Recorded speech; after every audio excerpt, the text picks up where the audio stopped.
don't need an intro. Let's just talk. Let's just fucking talk. Kind of sort of finished. We don't need it. Okay. The Guto's basically fucking finished, except it's not. So there you go. That's what we're talking about today. Yes, and we're gonna cover the top level stuff as best as possible and talk about why it's important, because I think probably a lot of people are puzzled about why you would even care about this sort of stuff while the world is sort of falling down around you, which is a legitimate question. Okay, well, I can answer that right now. It's called, do you want to bitch and moan, or do you want to actually get things done? And so that's why knowing how to get things done is important. And yeah, I would like to bitch and moan, but I want to get things done more, and I think that's just something where you get tired of all the bitching and moaning, and you decide, you know, I might as well do something about it. But I mean, it's a legitimate question, and I think if I explain why it's important to me, it might make a little more sense why I take this stuff so seriously. Okay.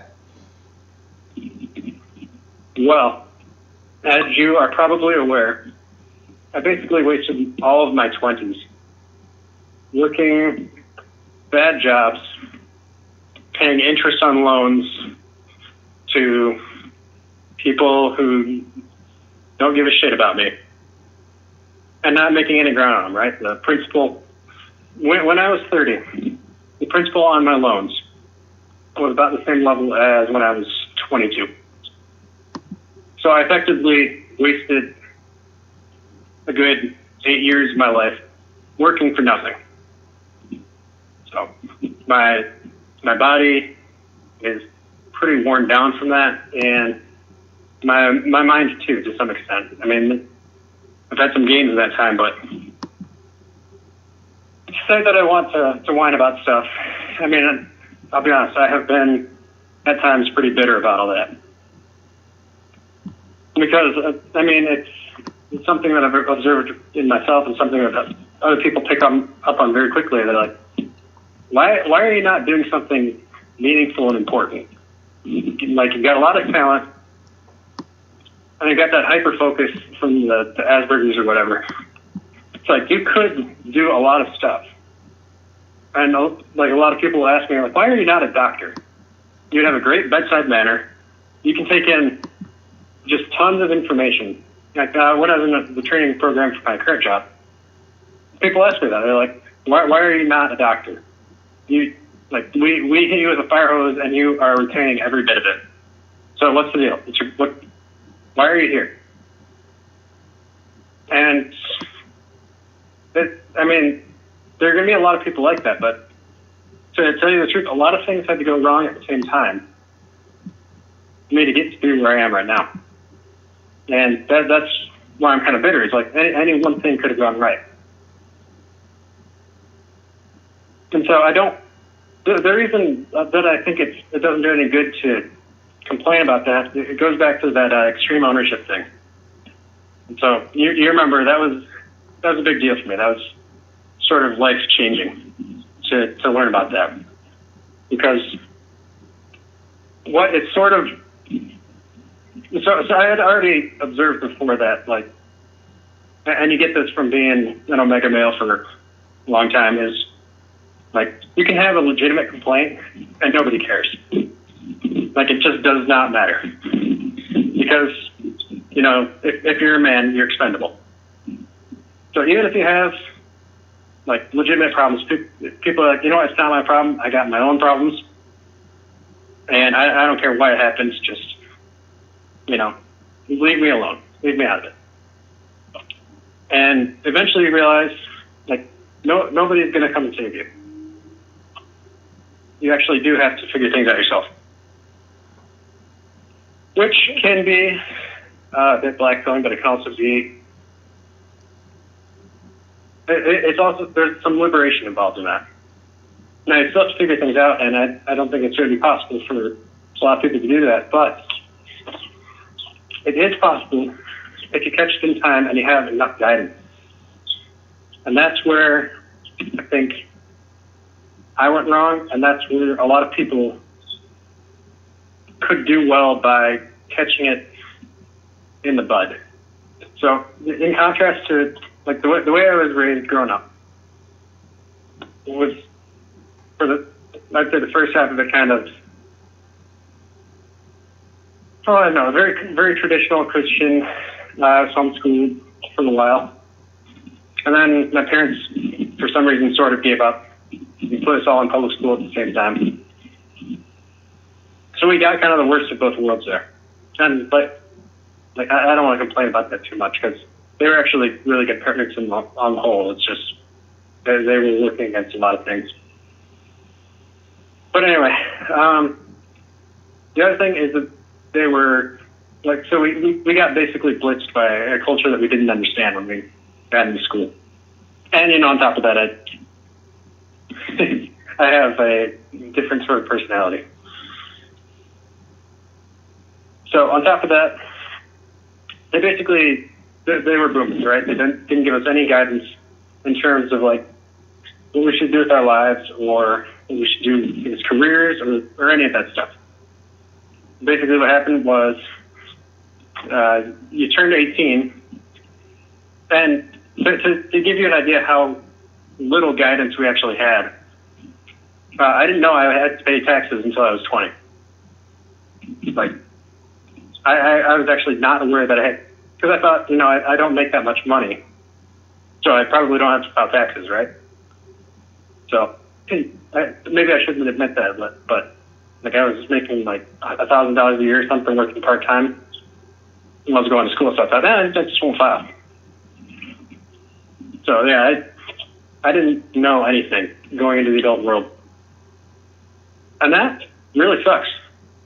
And I think that's getting worse too. I think the baby boomers were bad about that, saying you can do whatever you want, and we are going to try to steer you one way or another because that would be limiting you. I think Gen X is going to be worse. I think Gen X are worse parents than baby boomers were. And when I think about that, and I think about all the people that are going to be growing up without any guidance at all, we're talking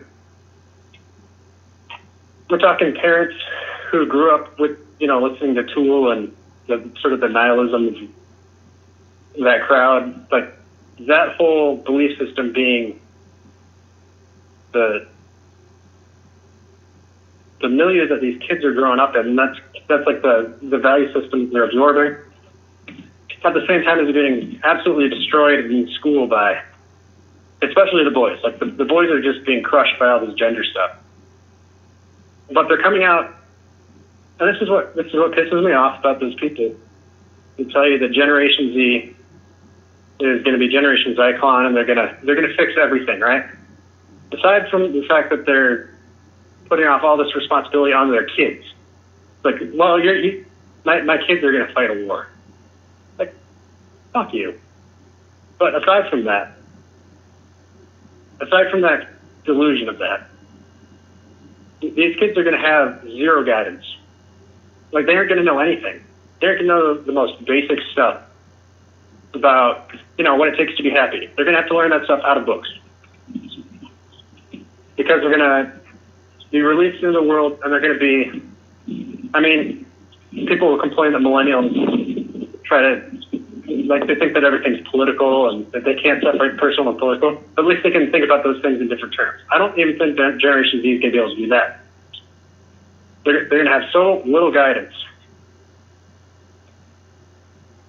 Then they're going to need this a lot more than I did. Like, there are so many things in the grand ultimate theory of winning that if I had known even one of them when I was 12, I could have led a decent life and been really successful and gone into a profession. And it wouldn't be good that I wouldn't know anything about the alt-right, but I probably wouldn't have even heard of it. I'd be too busy. I'd be doing well. Because, being honest, I got a lot of things going for me. I got a good IQ, and that ability to hyperfocus is really helpful if it's applied. I just read the wrong books when I was a teenager. That And so, okay, that's the extreme ownership thing, right? So when I learned about that, I decided, all right, I need to look at what I did wrong. I need to fix that. And that was really what I came up with. Like, my problem this whole time has been that I just read the wrong books. I wasn't interested in the important things. I was too busy, I was too busy in fantasy worlds and science fiction. And just, like, if I didn't know what was going on at school, didn't care. I failed a couple classes because I just didn't care about it at all. I was like, this is what I have to do to keep people off my back, and that I'll do the least possible. And then, the age of 18 hits, and people are like, well, now you have to do something with your life. And you tell them, well, I don't want to do anything. And they're like, well, now you're absolutely fucked because, and there were some steps in between there, but you can't just be starting out when you're 18 trying to figure out what to do with your life. You'll get absolutely destroyed. So you do need some sort of direction before that. And it's really not hard stuff, right? I mean, we've talked about this before. It's sad that there doesn't appear to be, the closest, it doesn't appear that anybody else has taken on a project like this. You're just trying to lay out the best practices for succeeding in life, for achieving happiness, for figuring out what you want and then getting it. I mean, it sounds like easy stuff, except we're living in a time when easy stuff is uncommon. And it's just, it's stupid. The closest things I could think of when I was trying to come up with previous attempts to do something like the Grand Ultimate Theory of Winning were Dale Carnegie. It sounds like that patent book that you just read was really good. Yep. And Bacadesio. That's it. And I really think that it's absolutely necessary for something like that to exist because that's going to be the only sort of cultural transmission we have between generations now. So everybody's so locked into their screens and their delusions and their ideologies that people just don't care about their kids. It sucks, but I think if we're going to have any hope of having a future, then we gotta pass this really important stuff down to the next generation. So that was a bit of a rant. Oh no, it was good. It was fun. It was really good, and I didn't cut in at all because it was so good, and I think it resonates with a good deal of the people listening to this. And so really quickly, I will sort of answer these things you brought up. So, I mean, what you said about the parents raising their children it's why there's the raising children section in the Guto, because it's so important and it's so overlooked, amazingly overlooked. Most parents fuck up their kids really badly. And I could say many things about that, but there's so many things you put out that I just kind of have to answer them one at a time. All right. So the other thing you said... Really, we actually have lost the art of raising children, too. Yeah. And it's really not that hard. I mean, you basically give them a Guto, per se, and then you spend fucking time with them, and then you do interesting things with them, and then you make them challenge themselves so that their comfort zone erodes. And that's basically it. Like, you don't really need all the other stuff. There's plenty of other great stuff you can do.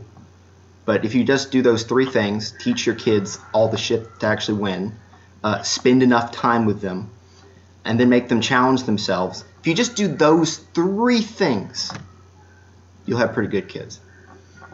And the fact that hasn't happened is that attention amazing. Just tells them that you value them, and that's what tells them that they're loved. And that will make them functional.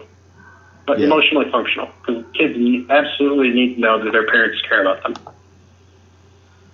Yeah, absolutely. And so I'm trying to remember each thing. So the other thing, one of the other things you said was that you were in a fantasy world.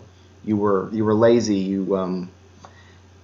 you saw basically. Yeah, I was just trying to have as much fun as possible, and the way that I did that was with fantasy books or RPGs or hanging out with friends, just not thinking about the future at all. Yeah, and I understand that. It's probably one of the biggest problems out there. But I have to say to that, a lot of people, they conceptualize success and this kind of stuff as sucking, right? Oh, I have to work hard, I have to do this. It's actually the complete opposite. When you're working hard, when you're focused, you actually are at your happiest. You actually feel amazing. And people don't get that until they actually have some level of success. And that's why people who succeed once, or at least try really hard, they kind of keep doing it. It's really the people who've never tried at all that are the most at risk, because they think it's horrible. And yep, it's not. And you eventually you run out of dopamine, right? It abandons you. Versus, so to give sort of an example here, like you can play video games until you 8 hours a day until you just kill yourself. If you learn to make them, you can have an incredible life. Because there's just that much difference, right, between having that productive life and just being a consumer. Being a consumer, in the end, is the worst possible life you can live. Yeah. So there's so many reasons for the maladjustments that we've seen, and we'll continue to see, as you said, in increased numbers. But I guess I need to get into the actual Guto itself, in specific this section we're talking about. And, well, it starts with extreme ownership, and that's the ultimate realization, is that as bad as things may be... this is especially true for men. Yeah. And another thing, like what you said at the very beginning, that people didn't care that you were in a bad situation. A big part of that is that people really don't care about you when you're in a bad situation and you're not really trying to get out of it. If you're in a bad situation and you're trying to get out of it, like really hard, and you're also frankly not a very dislikable personality, which is another big part of all this. What the fuck? Okay, just there are people outside the window for some reason. So, like in your yard? Yeah, I have no clue what they're doing. Why are there people at your house? I don't know. I guess they're just looking. I'm leaving this all in, by the way. I'm not editing.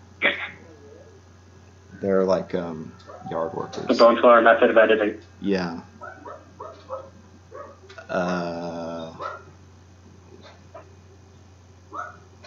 Okay, we'll just wait a minute. Your dog doesn't like anything. Yeah, I don't like them. They make me angry. They can definitely hear everything I'm saying, but I don't know if they understand English. Oh dear. Yeah. Why the fuck are they here? What are they doing? They're like looking at the pine mulch. It's pine mulch, you don't have to look at it.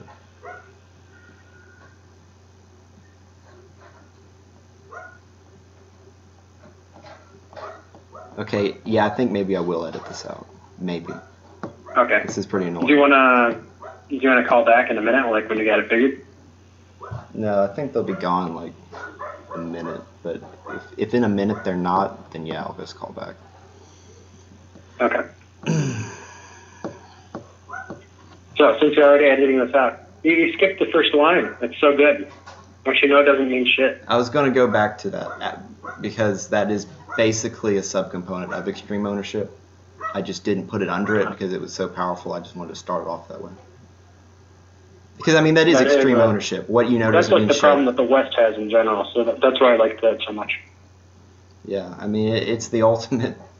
It's like, oh, well, I know all this stuff about getting healthy and working out, but, well, do you fucking do it? Okay, so it doesn't matter. You know, it just doesn't matter that you know it. And I was thinking in even broader terms, like people think that what they believe matters more than like what they do, and so like Yeah. That's like where SJWs come from. That's exactly what I was about to say. Yeah.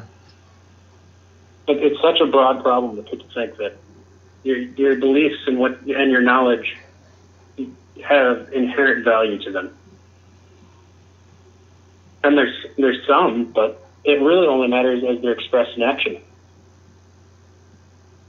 Yeah. I mean, that's good. I think actually maybe I shouldn't cut out that little interruption. Maybe some people will find it. I don't know. Maybe I will. But I will call you back. They're actually leaving, but I need to go to the bathroom anyway because all the coffee and all the other stuff. Okay. So I'll call you back like really soon.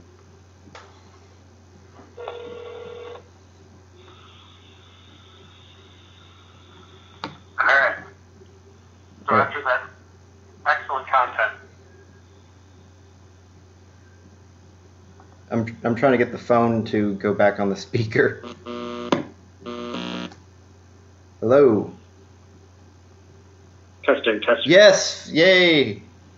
Works. Okay. All right, we're back. If they show up again, I close the curtain, so I'll just keep talking, and if I offend them, whatever. But they're not making noise. So, where did we leave off? We left off. You were going to go into the extreme ownership thing more, and I think I interrupted you. Right. Well, there's not much to explain, but it's very easy, but it's also very hard. So, if you want something improved in your life, it's your responsibility to first get the knowledge, and then take the action. That being said, the hardest part is actually not taking the action, in my opinion. Now, for some people, that's not true. Some people, that actually is the hardest part, but that's not the hardest part for me. The hardest part for me is cutting out all the shit and all the distractions, because the modern world is so full of shit and distractions.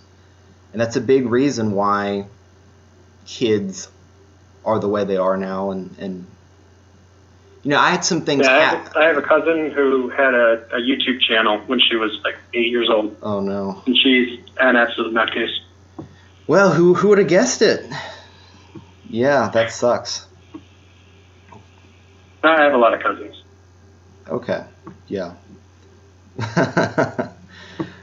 But that's it, If things hadn't happened to me, certain things, then I probably would have never. Basically, I got backed up against a wall, and I had to improve to a certain degree, and that's where I first ran into some of this stuff. And before then, it's not like I'd actually already quit playing video games, because I'd realized just from my own intuition and just from like watching people, like, wow, I don't want to be a gamer, and I guess I kind of was before then. I played a lot of video games. And what really made me quit was my brother was absolutely addicted to video games. And I was like, holy, well, I don't want to do this. There's nothing, and basically like what you were talking about with the dopamine and how it runs out. I played video games so much that I wasn't getting any pleasure from it. It was like, this isn't even that fun anymore. It's pretty boring. All the shooting games, you do the same stuff. I just didn't understand. Of course, I know why. It's because I didn't play multiplayer.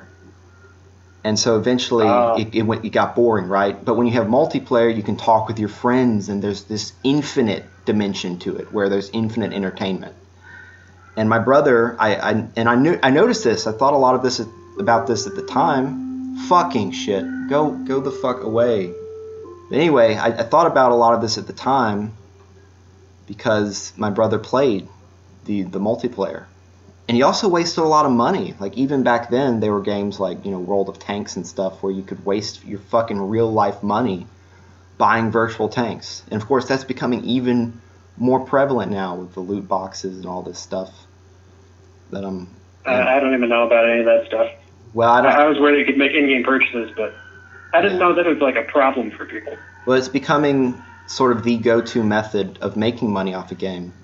I don't know why GTA 5 never played it. Don't know why GTA 5 gets away with it, because they have this, ridiculous in-game system where you can buy cards And like one of the helicopters is like 50 real world dollars worth of these damn cards.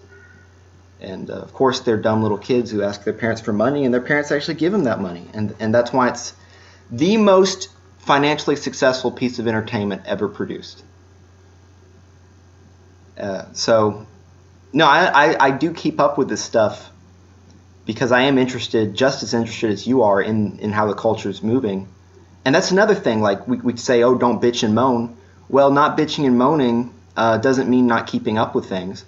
And I think, to be frank, I don't want to sound whatever egotistical. I try my best not to be, but I think I actually know more about many aspects of how the culture is changing than the people who bitch and moan about it all the time. Because bitching and moaning actually wastes your time to look into how things are actually changing, and know about it and cut it off and stuff. You know, there's no real benefit for anything about doing that kind of stuff. You could be spending a lot more of that time reading rather than writing after posts on whatever Common Self is putting out. I don't know, is that even still around? I never followed that one. I never really saw the point. Is what still around? Common Self. I don't know that. I know that was like a subculture back in the day. Oh, you said r/incels? No, Common Self. Common filth. I don't know what that is. It's some subculture where people just wallowed in the filth culture and would get really angry about it. It's just not something. Huh. I don't know. That's if we're talking about things not to do. That's got to be one of them. That's part of monitoring your information diet. Yes. And so that just not taking in bad art and bad culture all the time. Like, why would you do that? Yeah. I'm going to go ahead and recommend a movie. And guess what it is? Patton. The movie Patton with George C. Scott. If you want to, we talk energy momentum focus. I guess there's probably people listening to this like, oh, what is that? Oh, you talk about it all the time. Well, we're going to go into it here. We haven't really even gotten into the document, which, is fine. It's just one thing. And it's but that's a fantastic movie. That really is exactly the mindset. Although the real life Patton was a bit different than that. I would assume more interesting because it's kind of hard to pack something in a movie like that. Yeah. But it's wow, that movie always gets me fired up. So, and is that like a recent movie or what? No, it's from the 70s. So I definitely recommend it if you want a real life, like how you feel at the end of that movie. At least for me, is like the actual kind of mindset. You'll just be naturally sort of in the mindset of what. So like if you don't know what it feels like, if you don't know how to conceptualize the feeling that you want to get in terms of momentum, watch that movie and then at the end, really take note of how your mind, and I'm serious about this, really take note of how your mind is, that feeling you get, that you have, and just, you're just like, okay, so this is what momentum, and not even a lot, but this is what some momentum feels like, just from watching a movie about the life of a guy with, who believed in, look, I read Patton on Leadership, the book, I don't know, 3 years ago, and Energy Momentum Focus, now that I reread it again for the 4th time, and it was a few years since I reread it for this time, and I was like, oh wow, so this is where pretty much everything came from. And if you look at Trump, everything. That makes sense. It was boiling. It was simmering on the back burner of your mind for a long time. Yeah, it was. So you simplify your life. Well, that movie recommendation actually reminds me of Charles Murray's advice in The Curmudgeon's Guide to Getting Ahead. He says if you want to understand Aristotle's Nicomachean Ethics, just watch Groundhog's Day over and over until you get it. That's good advice. That is. He's a smart guy. Yeah, you do. I mean, that's, of course, and here's a huge point. Huge point. And it's implicit in focus. So to write it out would almost be an insult, but I'll say it right now. You learn that, right? You see that and you get the feeling and you kind of understand, not completely articulatedly, but oh wow, that's a nice way to live. That's a nice outcome for this man's life. Everyone else is better in that town, blah, blah, blah. And then you watch Patton on Leadership and you're like, there's something going on here with all this. I feel like I could be something more. I feel like there's some important work to be done. And then what happens is you fucking forget about it. You fucking forget about it because there's so much other shit in your life.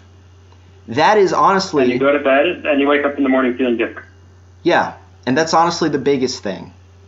Well, not the biggest thing, but it's a huge thing, is that... And that's an aspect of losing focus. Is that you just move on. You know, your brain doesn't realize that anymore. And that's a huge thing. Is people, if you have an epiphany, the epiphany doesn't really fucking matter if you forget about it the next day. Or if you forget about it after a week or a month. And so that's what maintaining focus in many ways is. It's not just maintaining focus of not giving into distractions and not all this other stuff and doing the most important work as soon in the day as possible.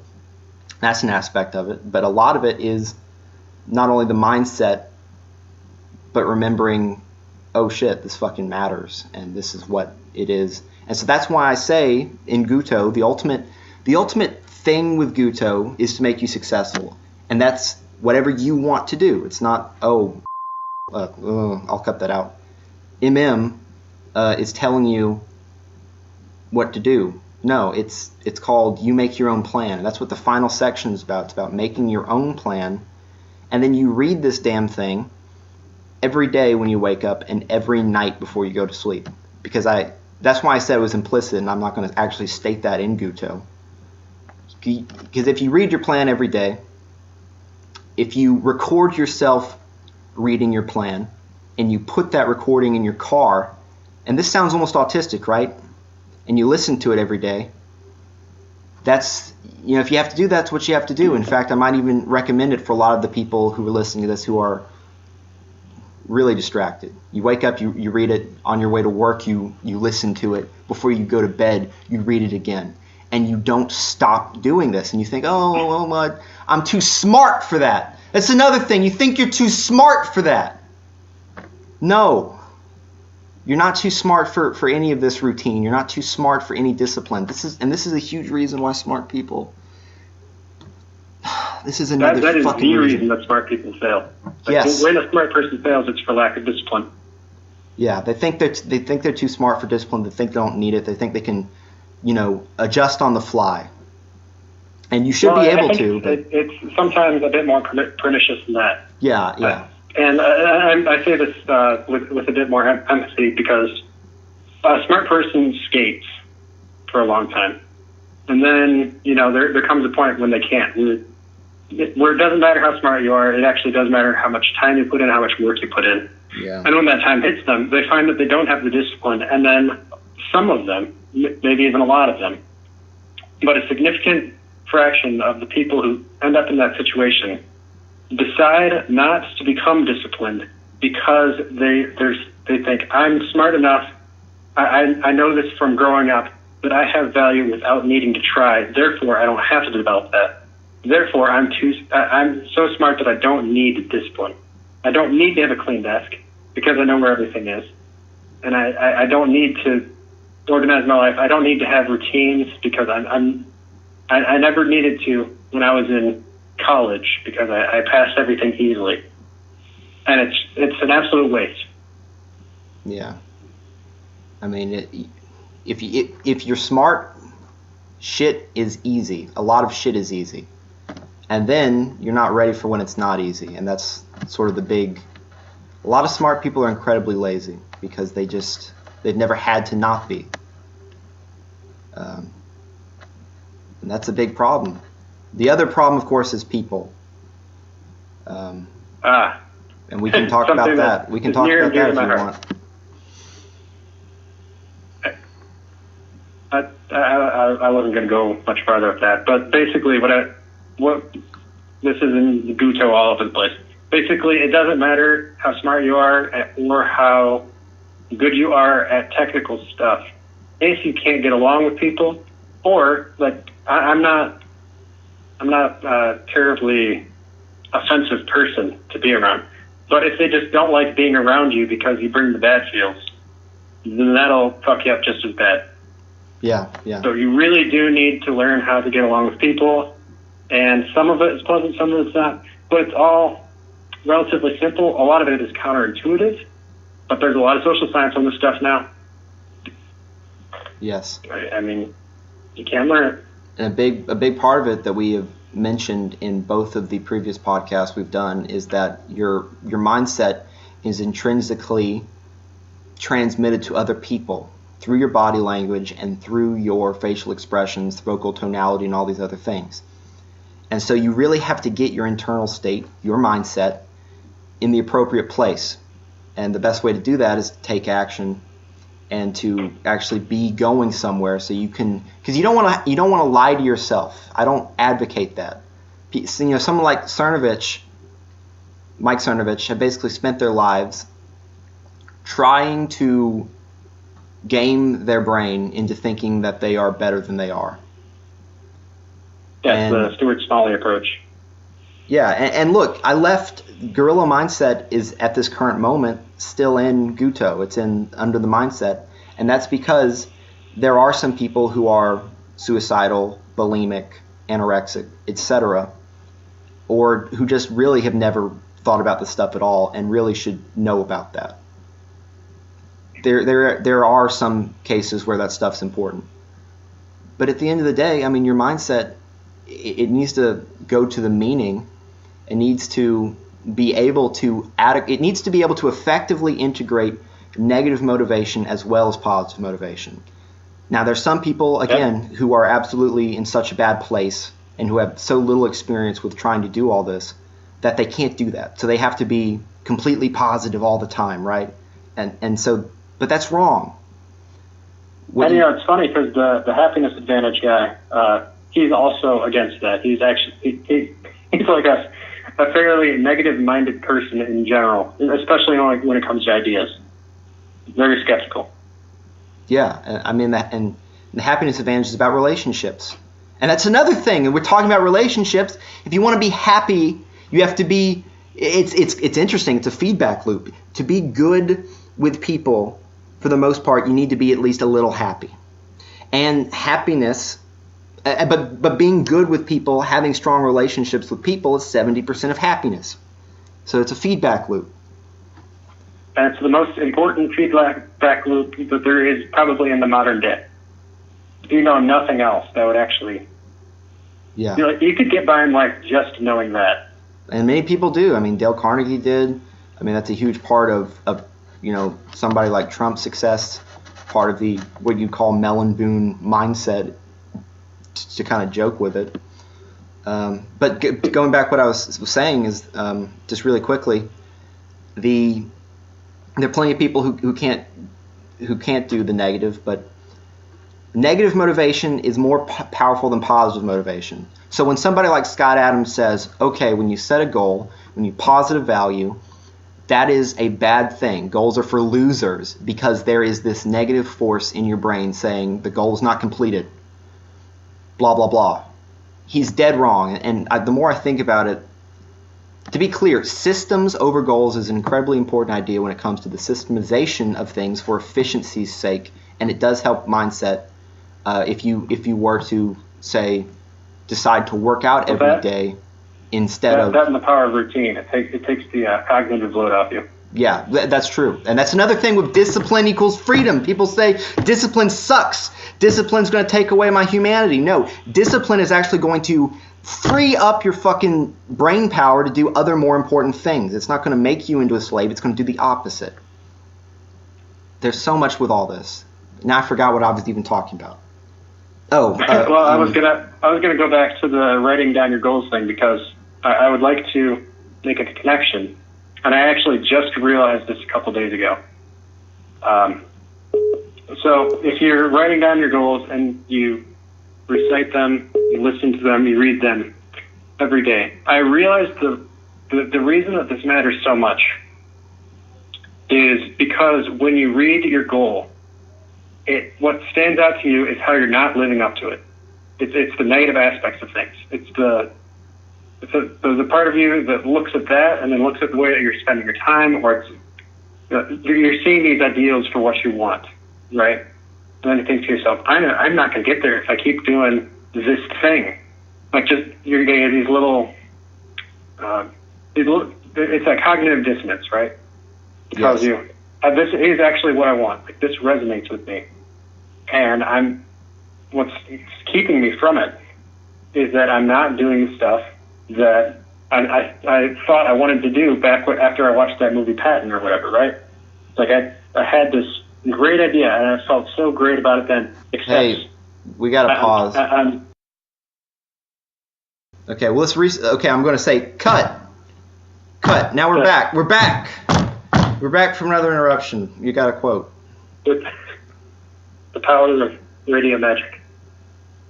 What magic? Radio magic. It's like TV magic, except for people on the internet who listen to too much right-wing podcasts. Okay. Which I actually I haven't been keeping up with those lately, but I've just been so busy making extra money at my job because I'm doing okay. Yeah, well. But anyway, back to the thing. So the quote that I just said was great, and I couldn't figure out who this was from in time. But regarding what I was saying about how reading your plans makes you feel a little bit guilty about letting yourself down because you lost focus, and it brings you back to focus with that negative emotion, that guilt. It's like that quote about why people don't read the Bible in modern day, and it's not because it's a difficult book for a lot of people anyway. For some people it will be, but that's not the main reason. The main reason is it makes people uncomfortable. It's an uncomfortable book. It's convicting. It's the same as when you're reading your goals, and it's telling you, you know what, you could be doing a lot better. There are a lot of places where you can make cuts. There are a lot of places where you can make additions that are good. There are some failures, and like you need to start working on them. And it's exactly the same. It's the same emotion. And I think somebody said that recently. That's the same reason why let's call them new whites, the coastal elite types, just absolutely hate Christians, is because being around them makes them feel like that dissonance, that feeling of judgment. They hate that. And that's what your goals do for you. It keeps you from turning into those people. Right. It gives you that focus not to become that. And that's what you need. If you're gonna be the self-directed person, you absolutely need to provide your own negative stimulus to keep you from becoming a degenerate. Right. And that's a big reason why people don't have a schedule, why people don't have a goal or goals, is because there is that judgmental factor of, as soon as you have a goal, well, why haven't you reached it? Why aren't you working towards it right now? And then a lot of people, they think that they can get over that by destroying the goal, which is not true. These people are miserable. What is true is that actually working towards the goal will not only, you'll be happier while working towards it, and guess what? You actually will achieve it, which is kind of cool. That's my favorite definition of happiness too, is the progressive realization of a worthy ideal. Yeah, and that's meaning. That is meaning, and meaning will give you happiness. That's not included in the happiness information, but that is a big part of it. Probably that's the biggest part besides relationships, is working towards what you think should be important, and then the importance of the thing that you're working towards. And then also health. Health is a big part. Yeah, I can definitely vouch for that. Well, that's why it's the very first thing in the Guto. Yeah, well, it's in the final section, starting out. I don't think I put this in there yet, but in the final section, taking action, I have a very short section called starting out, because a lot of people are going to wonder, okay, I have this plan. You know, I actually read the Guto. I actually made a plan based on what I actually want out of life, what I think is important, and, you know, all this stuff. So what do I do now?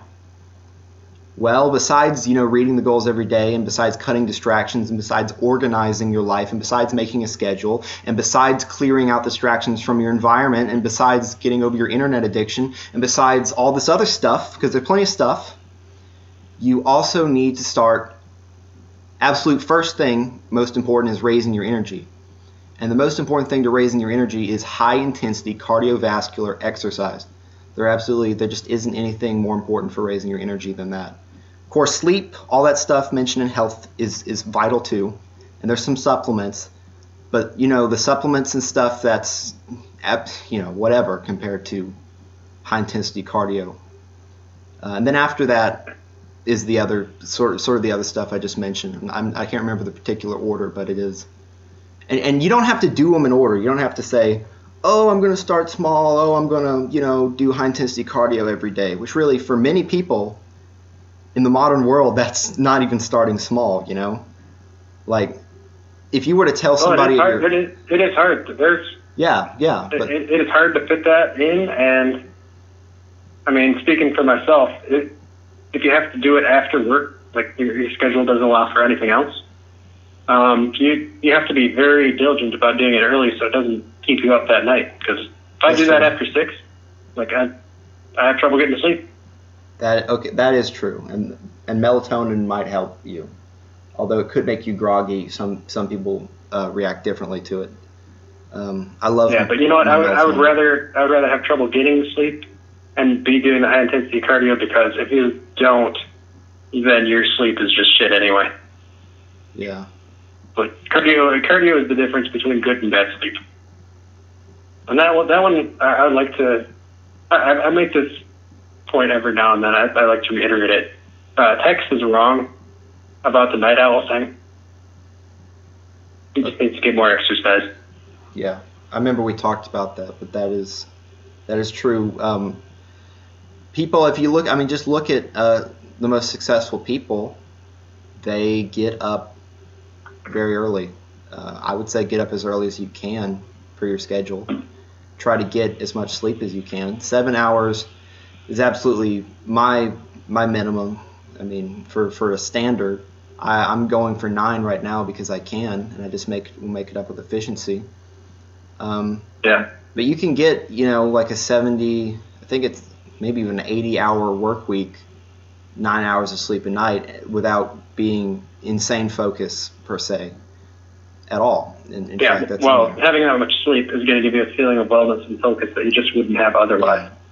I think if you're... So there's a line in Starship Troopers where the guy says, I figured out what happiness is, and it's 8 hours of sleep. That's all that a man needs to be happy. So if you're going to include that in the formula for happiness, where it's 70% relationships, we'll just go ahead and say that the other 30% is good sleep. Yeah. To properly conceptualize it in your mind in the most accurate way, there are these prerequisite things, like sleep, like eating, you know. And if you don't have them, they're the most important things. But as soon as you have them, then something like positive relationships with other people becomes 70%. And I include exercise with that. Like if you are depressed right now and you're not working out, I just don't know. There's your problem. That's immediately a problem. Doesn't take a fucking doctor. Yeah. I mean, depression is either cytokines or inflammation, unless you actually have legit mental illness, which is, just to be frank, quite rare. It's almost always a dietary problem, a sleep problem, a relationship problem, a meaning problem, and not I think I mentioned them all. But I mean, you could, if you're eating McDonald's like 5 times a week. Well, guess what? Those not saturated fats, the omega-6s, massively inflammatory. The other chemicals, inflammatory. And inflammation, your brain is the most sensitive organ to inflammation. And so when your body is inflamed, depression is just a natural outcome of that. So that's a huge part. Diet is massive. How much sugar you're eating is a huge part of depression. May I ask real quick, in terms of supplements, like, is there anything that helps you keep inflammation down just in general? Yeah. Let's say you're in a bad spot, so you can't, and I'm curious for myself here because I actually don't know this one. What do you eat? What do you take? Just in a general way, because everybody's got artificially elevated inflation right now, I would guess. Yes. Like, what's good for that? Well, I'll quickly say before I get into that I actually got an updated version of one of those genetic tests I took for my genetic polymorphisms, and it came back that not only before it said, okay, your vitamin D production gene, like for naturally making vitamin D in the body, is pretty out of whack, but now I actually have 2 copies of that allele, so my body has a horrible ability to synthesize its own vitamin D. And that is absolutely horrible in terms of depression and just other things, because vitamin D activates tens of thousands of genes throughout your body. Seasonal affective disorder, in fact, the primary reason for it is because people stop going outside. Yeah, and they don't get their vitamin D. Vitamin D is killer in stopping depression.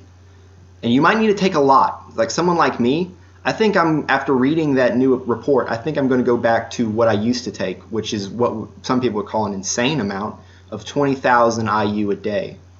Because my body just doesn't make this shit on its own pretty much. So I'm going to have to take it, and I'm going to have to really remember that, is that this is not just one of those, it brings me to a better place. It's this is absolutely crucial. And so vitamin D. I hope that's not a crazy amount, because I take 10,000 IU. That's what I take at the moment. And if you want to be accurate with it, then just get a blood test, and it'll tell you. Get multiple. You have to get multiple because otherwise you don't really know. And that'll tell you what the circulating blood amount is. And there is an optimum, they say. Although the studies have shown that the people with the amount that's higher than what is recommended, which I don't know why it's recommended then, but the people with the highest amount are the ones who are doing the best in terms of all-cause mortality. I mean, that's why in the supplement section it is absolutely it probably is the most important supplement. That and magnesium.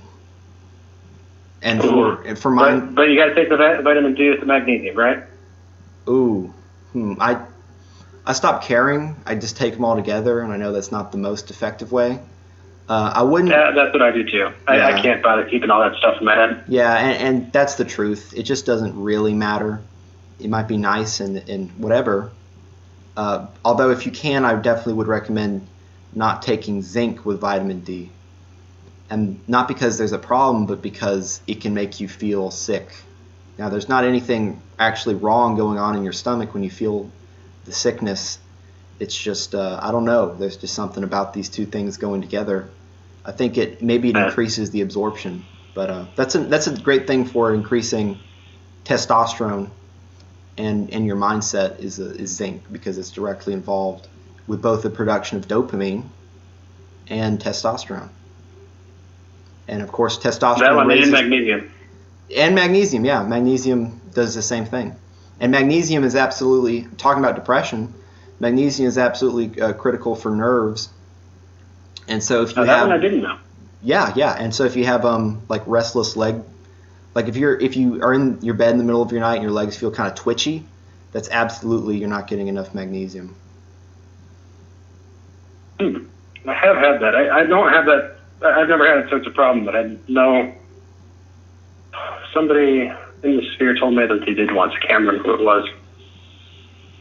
Like bad, like it was ruining their sleep. Yeah. But I guess I didn't give the list, so I'll actually do that. Vitamin D, B vitamins.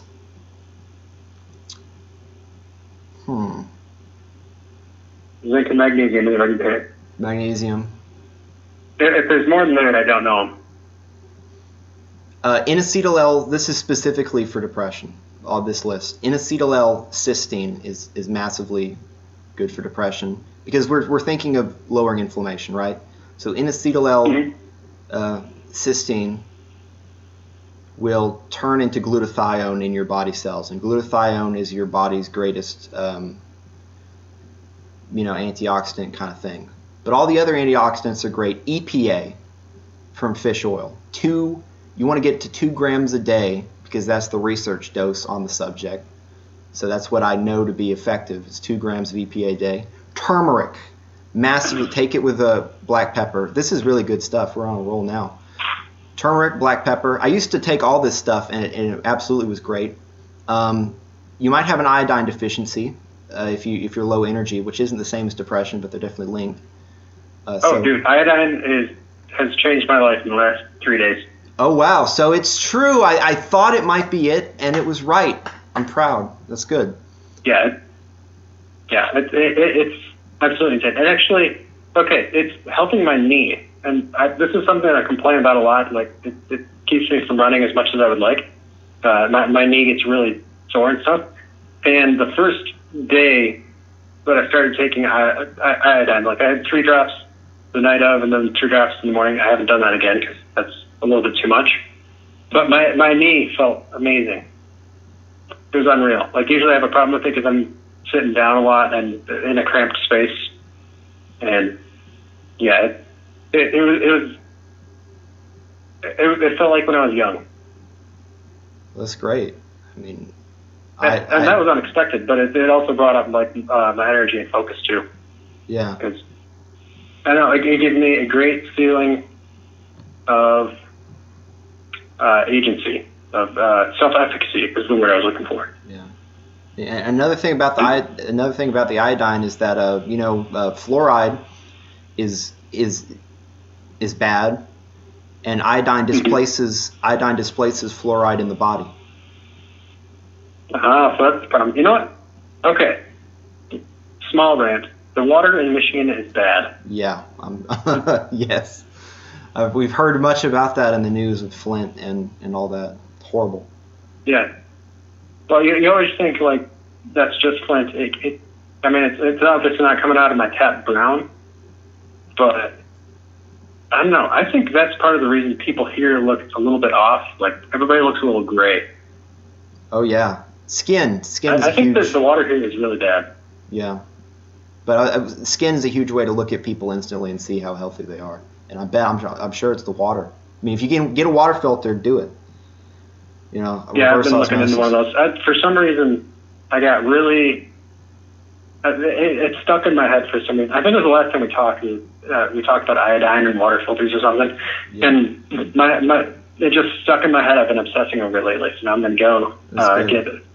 I went to the library to research it. Really, like I can't remember which one I was going to get, but it was just one of them crops for the fridge. I could tell you their APEC makes a system that's pretty good. I guess you would have to get somebody to install it, but it's only like $130, and it is a full reverse osmosis, and you only have to change the actual filters once a year, and the diaphragm will last 2 or 3 years. Yeah, so I would recommend that.